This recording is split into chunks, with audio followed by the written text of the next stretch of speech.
Welcome back to my channel. So ngayon guys, ipapakita ko sa inyo yung aking mga succulents na matibay sa initan at sa ulanan. So ito number 1, si Ghosty. Itong si Ghosty, ang tagal na sa akin ito. So ayan o, tingnan, parang nag-variegate na. Hindi ko alam kung variegation ba yan. So yan, ito o, tingnan nyo, ang ganda-ganda nito. Oh, nagpipink ang kanyang dahon. So, matagal na sa akin ito. Mahigit, magto 2 years na yata ito. So, isang puno lang siya dati. Ito yung original niyang puno. Oh, ayan, lumaylay na nga. Yan. Ang dami niyang sanga-sanga na. Oh. Yan. At nagputol na pala ako dyan. Nagputol ako ng isa. So, ito yung, ayan yung tinusok ko. Tumangkad na nga siya. Ayan. Nagtry akong iputol kasi, ayan. Ito yung, ayan o, matagal na. Yan. Oh, ang dami ng mga possible, oh. Yan, si Ghosty. Oh, nagpipink ang kanyang mga dahon. Napakatibay na, ni Ghosty. And next, si, Fred Ives. Si Fred Ives. Yan, ito si Fred Ives. Matibay din ito. So, yan, oh. Ito, nagpugot ako dyan. Pinugutan ko yan. So, maliit pa lang yung Pero yung itinuso ko, yung propagation ko niyan, tumangkad na. Oh, ayan, oh. Dami na namang possible. Yan, ito yung yan, itong matangkad na to, yan yung tinusok ko dyan. Oh, ang laki-laki na kanyang dahon. Yung kanyang heads. Oh, laki. Medyo natusta nga to kasi nga super init ngayon. Yan, oh. 8 hours yan. Yung kanyang natanggap na init. Yan. So, yan, yung mga makukulit. Ito, panay kagat-kagat ng pa ako. Yan. Yung bagong bagong member ng family. Ayan. And next, ito. Super tagal na rin to sa akin. Ayan. Si ice plant or si Lermani Aiba. Ano bang, Limani? Basta yun. At yan. Ito, hindi pa to nag-flower sa akin.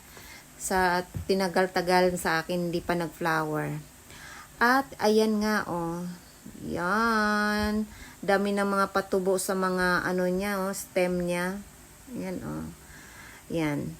So, mahilig din ito sa tubig.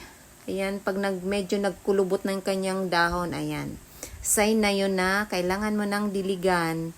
Pero minsan, kahit, kadidilig mo lang, medyo kumukulubot-kulubot pa rin. Pero, ang ginagawa ko, hinihintay ko munang gumaan ang kanyang pot bago ko siya diligan uli. Kasi, baka magkaka-stem rot. And, next, ito, si Koala. Ayan, maganda si Koala. Nagpipink din ang kanyang dahon. So, matibay din ito. Oh, yan. Nagpupro pa rin. Pinupugutan ko rin yan, tapos sinutusok ko rin dyan sa tabi niya. So, yan. Ayan ang mga propagation ko. Tusok-tusok, pati yung mga dahon, nilalaglag ko dyan. Yan, mga gupit-gupit. O, yan. At, ito namang si hybrid na Lovely Rose.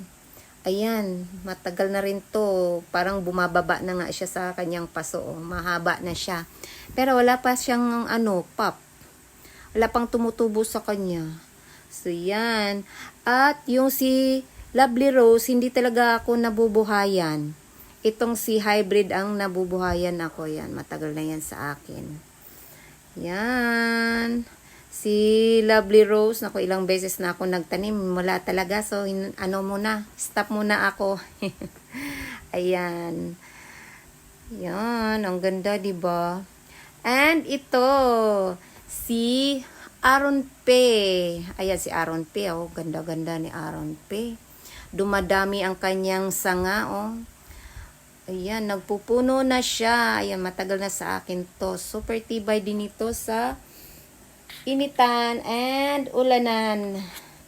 Ayan, ang dami niyang puno. Para siyang nakaayos sa isang pot. Ayan oh. Di ba? Para siyang bulaklak na nakaayos sa isang pot. Parang flower arrangement siya. Oh, di ba? Ang ganda-ganda ng color niya. Yan. Napakatibay to. Si Aron P. Ganda-ganda. At ang ganda ng color niya. Purple. Oh.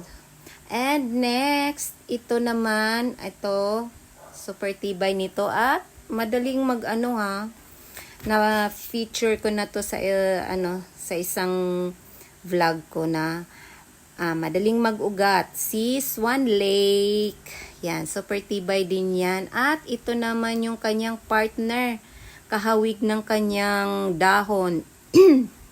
Ayan, pa-curve ang kanilang dahon. Itong si Dark Vader. Ito, mabilis din siyang mag-ugat. Yan, si Dark Vader. Matibay din yan. Oh, ang ganda nila. So, pinagtabi ko sila kasi parang pareho lang yung kanilang dahon. At ito, matibay din si Binimosini. Ayun, ganda. Nawala lang yung kanyang dahon na red. Nagre-red ang dahon yan eh. At ito naman yan, super tibay nito si Super Bomb. Meron ako Super Bomb pero maliit pa siya. Yan, at itong si Purple Delight, matibay talaga yan sila. Yan. At itong yan, di kasali si Shriek Ears. Kasi pangalawang tanim ko na yan, namatayan ako niyan. So, yan. Si Purple Delight na ang ganda-ganda, laki-laki. At si Super Bomb na ang laki-laki din. And next, sa matibay ito, mga propagation ko Mendoza. Yan, si Mendoza. Super tibay din yan. Sa ulanan at sa initan. At ito, si Champagne. Sino to? German Champagne. Ayan, matibay din ito. Aray, mabigat yung kanyang paso kasi kadidilig ko lang sa kanya. So, yan. Oh, laki-laki na yan. Si Champagne, si German Champagne. Butsyog na butsyog ang kanyang mga dahon. Yan. Ang ganda nila dyan, no? And next, sino pa next? Ito. Si Purple Champagne. Ayan, si Purple Champagne. Matibay din to si Purple Champagne. Matagal na sa akin. Oh, diba? Dark na dark yung kanyang dahon. May ako dati si Pink Champagne. Kaso, ang tagal na nun mga 1 year mahigit na sa akin. Kaso biglang tumamlay. Hindi ko alam kung bakit. Ayun. Si Pink Champagne. So, ayun. Hindi na naka-recover. And, yan. Diba? Si Purple Champagne. Ganda. Ayan sila lahat. Mga nasa initan yan sila. Yan. And next. Last na si itong si Ruby Necklace. Ayan, si Ruby Necklace. Maano talaga to sa initan. Super tibay sa initan at sa ulanan. Ayan, ang kapal-kapal na ng buhok niya, oh. Yan, purple. At ang ganda ng flower nito, kulay dilaw. So, yan. Mahilig to sa tubig eh. So, yan lang guys. Thank you sa panonood at sa uulitin. At mag-subscribe na rin kayo sa aking channel. Bye!